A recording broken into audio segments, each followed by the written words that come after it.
میاں بیوی کے تعلق سے کچھ ایسے مسائل ہیں کہ جن کا جاننا بہت ضروری ہے مگر وہ نہیں جانتے، کیونکہ دینی کتاب ہم پڑھتے نہیں اور عالم دین علماء اہل سنت سے پوچھنے میں شرم آتی ہے۔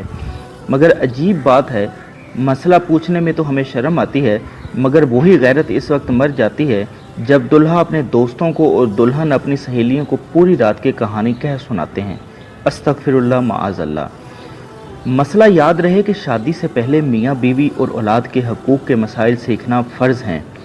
حضرت سیدنا جدید بغدادی رحمۃ اللہ تعالی علیہ فرماتے ہیں کہ انسان کو جماع کی ایسی ہی ضرورت ہے جیسے غذا کی، کیونکہ بیوی کے طہارت کا سبب ہے۔ حدیث پاک میں آتا ہے کہ جس طرح حرام صحبت پر گناہ ہے، اسی طرح جائز صحبت پر نیکیاں ہیں۔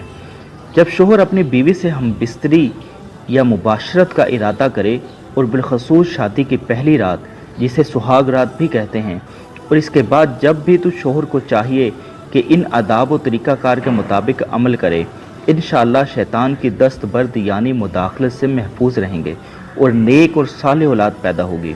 نماز کے بعد شوہر اپنی دلہن کی پیشانی کے تھوڑے سے بال نرمی اور محبت سے پکڑ کر یہ دعا پڑھے: اللہم انی اسألک خیرہا و خیر ما جبلتہا علیہ واعوذ بک من شرہا و شر ما جبلتہا علیہ۔ تو نماز اور اس دعا کی برکت سے میاں بیوی کے درمیان محبت اور الفت قائم ہوگی انشاءاللہ۔ اور 10 مرتبہ اللہ اکبر پڑھے، پھر بوسو کنار یعنی کسنگ شروع کرے تو کہے بسم اللہ العظیم اللہ اکبر اللہ اکبر، اور سورہ اخلاص 1 مرتبہ پوری پڑھے۔ چند اہم مسائل اور بھی ہیں، وہ بھی سن لیجئے۔ نمبر 1، خاص جماع ہم بستری مباشرت کے وقت بات کرنا مکروہ ہے، اس سے بچے کے توتلے پیدا ہونے کا خطرہ ہے۔ نمبر 2، اسی طرح اس وقت عورت کی شرمگاہ کی طرف نظر کرم کرنے سے بھی بچنا چاہیے کہ بچے کے اندھا ہونے کا امکان ہے۔ نمبر 3، یوں ہی بالکل برہنہ ننگے بھی ہم بستری مباشرت صحبت نہ کریں، ورنہ بچے کے بے حیا ہونے کا خدشہ ہے۔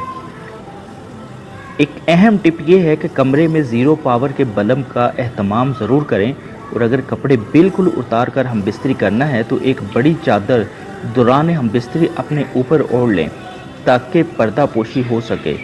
بالکل ننگے ہو کر ہم بستری کرنا گدھا گدھی کی طرح جفتی کہلائے گا، جو کہ شریعت کے نزدیک ناپسندیدہ عمل ہے۔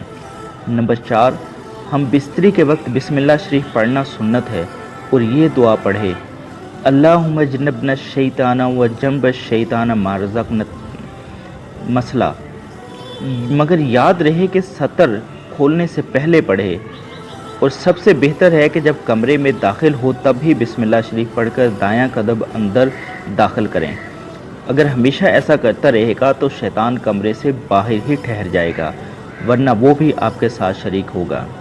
نمبر 5، عورت کے اندر مرد کے مقابلے 100 گنا زیادہ شہوت ہے، مگر اس پر حیا کو مسلط کر دیا گیا ہے، تو اگر مرد جلدی فارغ ہو جائے تو فوراً اپنی بیوی سے جدا نہ ہو بلکہ کچھ دیر ٹھہرے پھر الگ ہو۔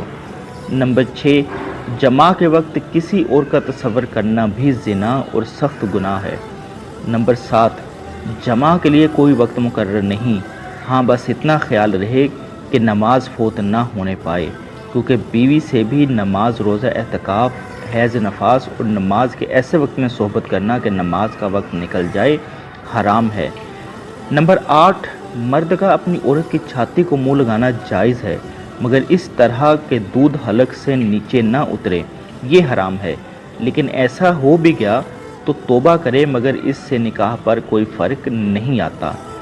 نمبر 9، مرد و عورت کو ایک دوسرے کا سطر شرمگاہ دیکھنا چھونا جائز ہے، مگر حکم یہی ہے کہ مقام مخصوص شرمگاہ کی طرف نہ دیکھا جائے کہ اس سے نسیان یعنی حافظہ کمزور ہونے کا مرض ہوتا ہے اور نگاہ بھی کمزور ہو جاتی ہے۔ نمبر 10، ہم بستری مباشرت سے فراغت کے بعد مرد و عورت کو الگ الگ کپڑے سے اپنا سطر صاف کرنا چاہیے، کیونکہ دونوں کا ایک ہی کپڑا استعمال کرنا نفرت اور جدائی کا سبب بنتا ہے۔ آج کل کے جدید دور میں ٹیشو کا استعمال نہایت آسان و مفید ہے، گھر میں ایک پیکٹ ٹیشو کا ضرور رکھیں۔ نمبر 11، ہم بستری سے احتلام انزال یعنی منی خارج ہونے کے بعد یا دوسری مرتبہ صحبت کرنا چاہتا ہے تب بھی سطر شرمگاہیں لازمی دھو لیں، کچھ وقفہ دے کر، اور یہ بہتر ہے کہ وضو کر لیں ورنہ ہونے والے بچے کو بیماری کا خطرہ ہے۔